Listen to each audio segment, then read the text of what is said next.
siya nang ilabas niya ang kanta, lalo na maselan ang tema nito. Matapos namang mailabas ang kanta, napag-alaman niya ng isang gay ang kanyang anak. Dito niya na-realize na para sa kanyang anak ang awitin. Say pa ni Glock 9, proud na proud at mahal na mahal niya ang kanyang anak.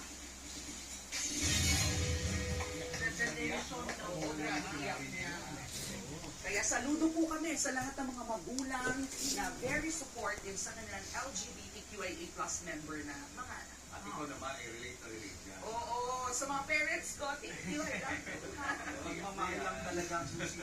Yung, Yes. kasi ang ganda ng song, yung rap niya na Serena, ang storya nun, pinapuso yung bata ng tatay, tapos nung tumanda yung bata, siya yung nag-alaga doon sa tatay, and then yung tatay humingi ng sorry doon.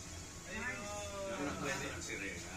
Kaya saludo tayo kay Block 9. At yan ang mga balita at informasyon dapat yung malaman sa araw na ito. Mga balita para sa mga may alam at may pakialam. Kami ang inyong mga kasangga sa Frontline Pilipinas.